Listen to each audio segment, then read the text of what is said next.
Hello and welcome to Commerce Made Easier.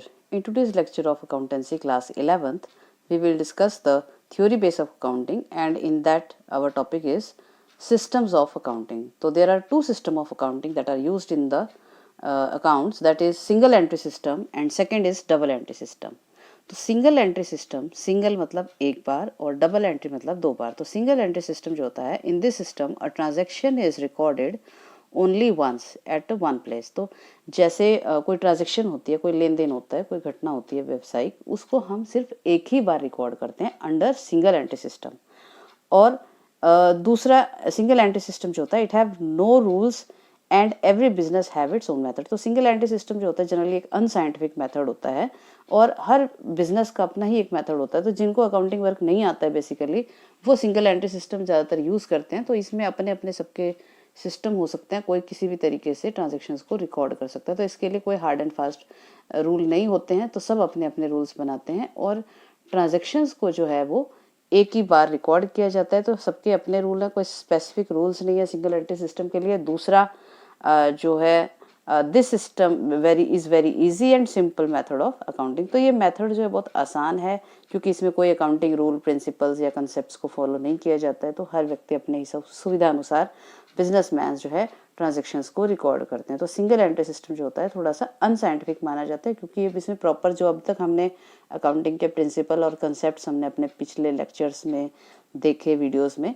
वो चीज़ें इसमें फॉलो नहीं होती हैं या कुछ लेवल तक होती हैं, सारी नहीं हो पाती.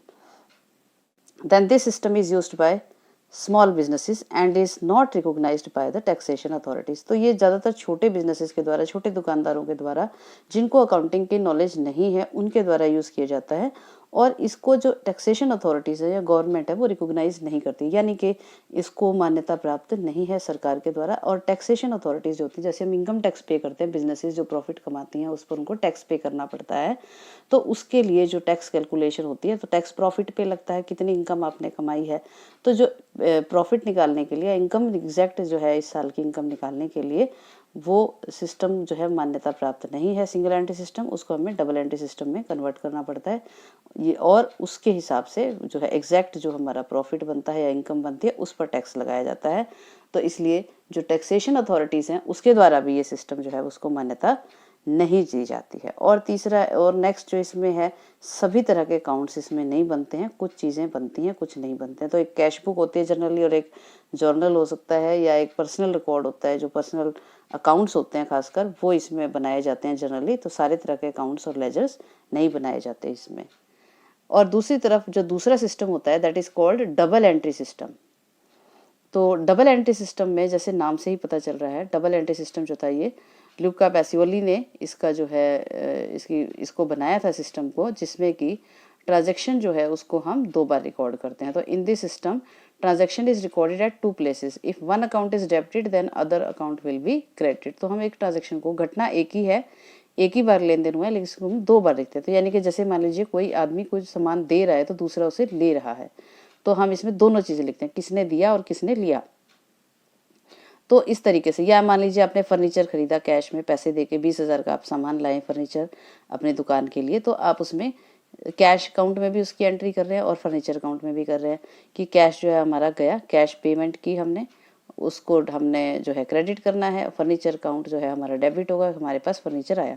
तो इस तरीके से एक अकाउंट डेबिट हुआ, एक अकाउंट क्रेडिट हुआ. तो डबल एंट्री सिस्टम में हम एक चीज़ को, ट्रांजैक्शन तो एक ही है कि फर्नीचर लिया, लेकिन उसको दो बार रिकॉर्ड किया गया, दो बार हम इसको लिखते हैं.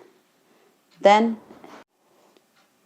This system is more scientific method and is more accurate and reliable. तो ये सिस्टम जो है सिंगल एंट्री सिस्टम के कंपैरिजन में ज़्यादा साइंटिफिक है क्योंकि हम इसको ऑब्जेक्टिव वे में हम जो है ट्रांजैक्शंस को रिकॉर्ड करते हैं. जो हमने पिछले वीडियोस में अकाउंटिंग प्रिंसिपल्स और कंसेप्ट्स पढ़े थे, उसमें हमने पढ़ा था कि किस तरह से कौन कौन से प्रिंसिपल्स या रूल्स को फॉलो करना चाहिए अकाउंटिंग वर्क करते समय. तो उन सभी को हम फॉलो करते हुए रिकॉर्ड करते हैं. इसलिए इसमें जो रिजल्ट्स आते हैं वो ज़्यादा एक्यूरेट होते हैं, रिलायबल होते हैं, यानी कि विश्वसनीय होते हैं, और साइंटिफिक तरीके से ऑब्जेक्टिव मैनर में हम इसको रिकॉर्ड करते हैं, बिना किसी अपने पक्षपात के. जो हमारे रूल कहते हैं, प्रिंसिपल कहते हैं, उस हिसाब से हम इसमें ट्रांजैक्शंस को रिकॉर्ड करते हैं. Then this system requires proper knowledge of accounting principles and rules. तो ये जो सिस्टम होता है डबल एंट्री सिस्टम, क्योंकि साइंटिफिक सिस्टम है तो इसके लिए हमें प्रॉपर नॉलेज होना अकाउंटिंग की ज़रूरी है। कौन कौन से रूल्स, कौन से प्रिंसिपल्स, कब कहाँ किसको फॉलो करना है, रूल को कौन सा प्रिंसिपल कहाँ लगाना है, उसके हिसाब से ही हम जो है अकाउंटिंग वर्क कर सकते हैं। तो इसके लिए हायर नॉलेज जो है अकाउंटिंग की वो चाहिए होती है। सिंगल एंट्री सिस्टम में हायर अकाउंटिंग नॉलेज की ज़रूरत नहीं होती है। कोई भी आदमी अपने हिसाब से ट्रांजेक्शन्स को लिख सकता है, लेन देन जो भी वो करता है। जैसे आप घर में भी देखते हैं, हम कोई भी, हमारे पेरेंट्स हैं आपके, जो हिसाब किताब करते हैं, किसी से कोई पैसा लेना है देना है, हम नॉर्मल अपनी एक नोटबुक में लिख लेते हैं किसको कब कितने पैसे दिए, किसको कितने लिए। तो इस तरीके से बड़ा सिंपल सा साइंटिफिक मेथड नहीं होता, वो सिंपल सा मेथड होता है जो अपने अपने हिसाब से सब लोग बनाते हैं। लेकिन जो डबल एंट्री सिस्टम है ये साइंटिफिक मेथड है और इसमें हमें प्रॉपर नॉलेज होना ज़रूरी है। तो जिसके लिए हमें इसको सीखना पड़ता है प्रॉपर, और इसको किस तरह से रिकॉर्ड करना है, ट्रांजैक्शंस को किस प्रिंसिपल के अंडर रिकॉर्ड करना है, वो हमें पता होना चाहिए। Then this system is universally acceptable by all authorities and can be used by all. तो जो सिंगल एंट्री सिस्टम है जनरली छोटे बिजनेसेस के द्वारा यूज़ किया जाता है, स्मॉल बिजनेस ऑर्गेनाइजेशंस के द्वारा।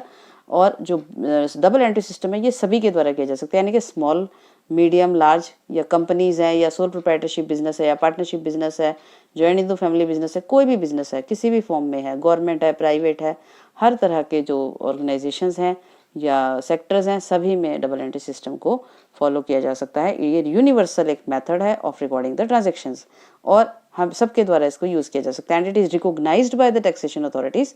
तो जो टैक्स अथॉरिटीज़ होती हैं वो एग्जैक्ट हमारी इनकम निकालने के लिए, हमारी एग्जैक्ट फाइनेंशियल पोजीशन पता लगाने के लिए वो डबल एंट्री सिस्टम को मान्यता देती हैं और उसके हिसाब से जो है हमारी इनकम जो कैलकुलेट होती है उस पर वो टैक्स लगाती हैं।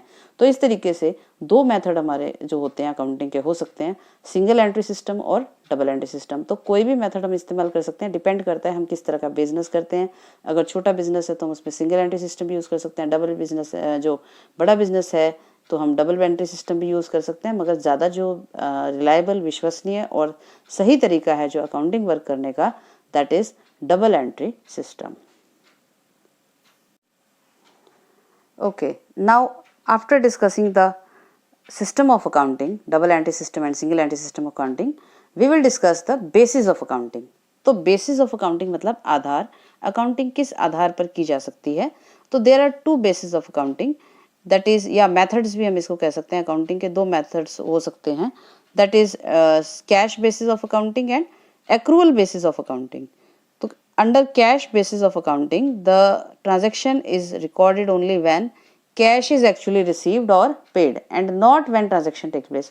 तो जैसे मान लीजिए कोई घटना होती है तो हम उस ट्रांजैक्शन को, जो कैश बेसिस ऑफ अकाउंटिंग है, तो टोटली क्योंकि नाम से ही पता चल रहा है कैश बेसिस, तो कैश के आधार पर एंट्री होती है। यानी कि जब कैश बिजनेस में आया, जब बिजनेस से बाहर गया, तो जिस डेट पर कैश बिजनेस में आएगा उस दिन हम इसको रिकॉर्ड करेंगे, या जिस डेट को कैश बिजनेस से बाहर जा रहा है उस डेट को हम ट्रांजैक्शन को रिकॉर्ड करेंगे, ना कि जिस दिन एक्चुअल में ट्रांजैक्शन हुई उसको हम उस दिन नहीं लिखेंगे। तो कैश बेसिस में हम पूरा फोकस कैश के ऊपर रहता है, कब पैसा आ रहा है बिजनेस में, कब पैसा बिजनेस से बाहर जा रहा है।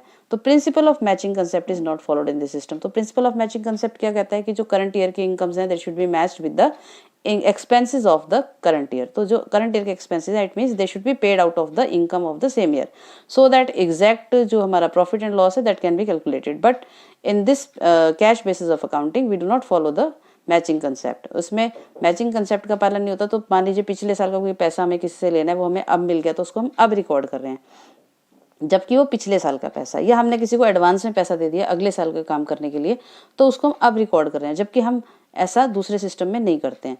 उसको हम जब पैसा आएगा जाएगा तब लिख रहे हैं। तो इससे हमें क्या होता है कि जो पिछले साल की इनकम मान लीजिए हमें इस साल मिल रही है तो उसको हम इसी साल लिख रहे हैं, तो वो तो देखने से तो यही लगेगा कि ये पैसा हमने इसी साल कमाया, इससे मेरे को ज़्यादा प्रॉफिट शो होंगे, है ना। और अगर हमने इस साल किसी को एडवांस में पैसे दे दिए हैं, पेमेंट कर दिया है, तो उससे हमें लगेगा कि हमारे को जो है प्रॉफिट कम हुआ है या लॉस हुआ है, क्योंकि हमारा ज़्यादातर पैसा तो कैश आउटफ्लो हो गया, तो जिससे कि हमारे को एग्जैक्ट प्रॉफिट लॉस का पता नहीं चल पाता। तो profit and loss is calculated on the basis of the difference between receipt and payments during that year. तो अगर हमें प्रॉफिट लॉस निकालना हो कैश बेसिस ऑफ अकाउंटिंग में, तो हम ये इस हिसाब से निकालते हैं कि कितना पैसा हमारे पास आया और कितना पैसा हमारा बाहर गया। तो कैश इनकमिंग और कैश आउटगोइंग जो है उसका डिफरेंस जो होता है, दैट इज द प्रॉफिट और लॉस, उसको हम प्रॉफिट और लॉस मानते हैं, कितना पैसा आया कितना गया।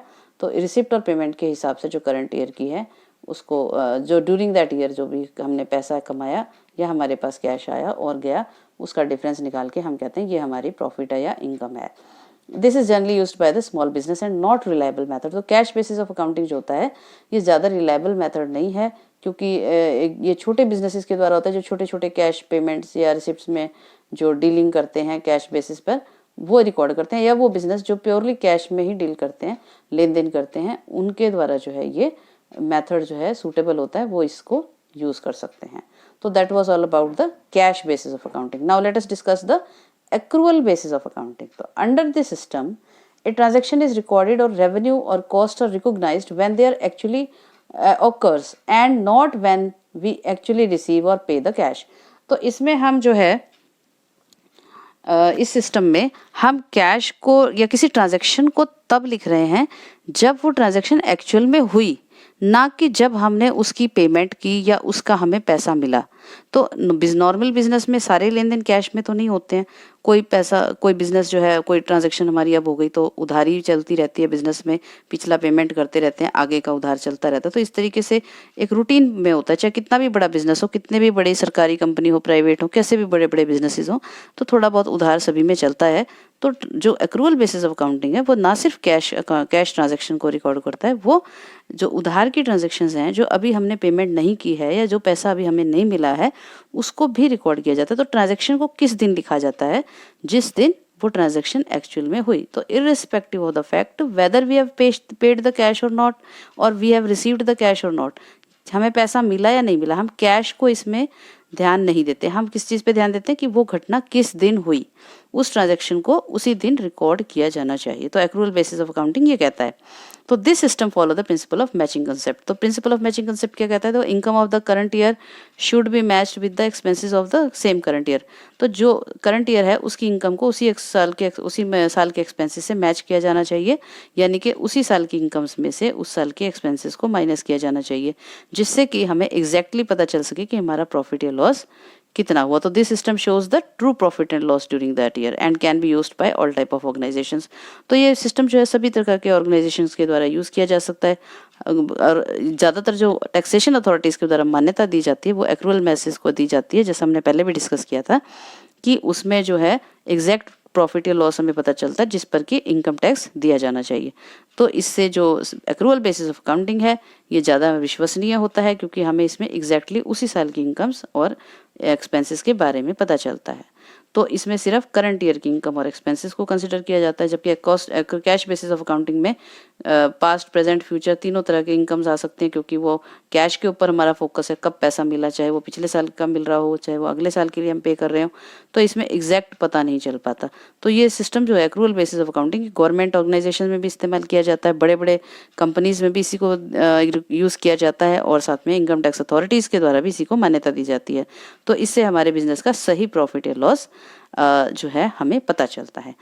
तो आइए इसको हम एक एग्जाम्पल की हेल्प से समझते हैं, दोनों ही सिस्टम्स के अंडर हम रिकॉर्डिंग कैसे करते हैं किसी ट्रांजैक्शन की। Alright, let us take an example. Rahim purchase goods from Ram on credit of ₹20,000 on 1 अप्रैल 2020। तो ट्रांजैक्शन क्या है कि रहीम ने जो है राम से गुड्स खरीदे हैं, सामान लिया है 20,000 रुपये का, क्रेडिट मतलब उधार में। 1 अप्रैल 2020 को इन्होंने ये ट्रांजैक्शन हुई। तो रहीम ने राम से उधार में 20,000 के गुड्स खरीदे 1 अप्रैल 2020 को। Rahim paid the amount to Ram on 30 अप्रैल 2020। तो और पैसे इसने जो दिए हैं 30 अप्रैल को, यानी कि लगभग 1 महीने के बाद जो है उसने पेमेंट की है 30 तारीख को। Record the above transaction. इसको हमें ट्रांजैक्शन को रिकॉर्ड करना है जो ऊपर लेन देन हुआ है राम और रहीम के बीच में। तो कैश बेसिस ऑफ अकाउंटिंग में हम कैसे लिखेंगे? Transaction will be recorded on 30 April 2020 when cash is actually received by Ram. तो इसमें जो है राम ने पैसे कब दिए हैं, रहीम ने पैसे कब दिए हैं राम को? 30 अप्रैल को। तो यानी कि 1 अप्रैल को जब एक्चुअल में रहीम जो है राम से सामान खरीद के ले गया अपने पास 20,000 का, उस दिन हम इसने ट्रांजैक्शन को रिकॉर्ड नहीं कर रहे हैं। तो राम जो है उस दिन अपनी बुक में, मान लीजिए दोनों ही कैश बेसिस ऑफ अकाउंटिंग में अगर अपना रिकॉर्ड करते हैं तब कैसे लिखा जाएगा? राम जो है 30 अप्रैल को लिख रहा है अपनी बुक में cash account debit to sale, कि मैंने सामान बेचा है 20,000 का, गुड सोल्ड टू रहीम। ये इसमें हमने इसकी नरेशन लिख दी देखने के लिए कि किसको बेचा है। तो cash good sold in cash भी लिखा जा सकता है, इसमें 20,000 का सामान हमने बेचा है। और रहीम जो है क्या लिखेगा? परचेजेस का वो 30 को रिकॉर्ड करेगा, 30 तारीख को जो रिकॉर्ड करेगा ट्रांजैक्शन को, जब एक्चुअल में उसने कैश पेमेंट की। तो purchases account debit to cash, ये 20,000 की ट्रांजैक्शन तब लिखी रहीम ने जब एक्चुअल में, लेकिन सामान वो कब ले जा चुका है 1 अप्रैल को। लेकिन कैश बेसिस ऑफ अकाउंटिंग में जब पैसे का लेन देन हुआ तभी हमने उस ट्रांजैक्शन को रिकॉर्ड किया, ना कि जब एक्चुअल में सामान बिका उस दिन ट्रांजैक्शन को रिकॉर्ड किया गया। अगर हम एक्रूअल बेसिस ऑफ अकाउंटिंग को देखें, सेकंड सिस्टम जो हमारा अकाउंटिंग का भी हमने डिस्कस किया था, उसके अंदर अगर हमें ट्रांजैक्शन को रिकॉर्ड करना हो तो कैसे किया जाएगा। तो मान लीजिए रहीम अगर जो है ट्रांजैक्शन रिकॉर्ड कर रहा है, तो क्योंकि एक्रूअल बेस ऑफ अकाउंटिंग है, इसमें हम कैश को कंसिडर नहीं करते हैं ज़्यादा, तो जब ट्रांजैक्शन को उसी दिन लिखा जाता है जिस दिन वो ट्रांजैक्शन हुई, जिस दिन वो घटना हुई उसी दिन उसको लिखा जाएगा, चाहे आपने पैसे दिए या नहीं दिए। तो 1 अप्रैल 2020 को जो है रहीम ने लिखा purchases account debit to Ram, कि मैंने राम से जो है परचेज किया है 20,000 का सामान। तो ये यहाँ पर ये राम इज क्रेडिटर ऑफ रहीम, तो ये क्रेडिटर है और परचेज इसने किया है सामान 20,000 का। और जब पैसे देगा ये, तब उसकी एंट्री पैसे देने की बाद में करेगा। 30 अप्रैल 2020 को Ram account debit to cash account 20,000। तो राम को जब इसने पैसे दिए वो एंट्री वो तब करेगा। तो इसमें 2 एंट्री बनाई, पहले सामान खरीदने की फिर पेमेंट करने की। जबकि फर्स्ट केस में हम तभी लिखेंगे, ट्रांजैक्शन को रिकॉर्ड ही तब करते हैं जब हम पैसे देंगे, उससे पहले हम इसको रिकॉर्ड नहीं करेंगे। तो ये डिफरेंस है कैश बेसिस ऑफ अकाउंटिंग और एक्रूअल बेसिस ऑफ अकाउंटिंग में। तो आशा है आपको आज का वीडियो अच्छा लगा होगा और समझ में भी आ गया होगा। तो और इसकी ज़्यादा से ज़्यादा आप प्रैक्टिस करेंगे ताकि आपको जो कंसेप्ट्स हैं माइंड में और ज़्यादा क्लियर हो जाएं। तो don't forget to like, share and subscribe this video. Thank you.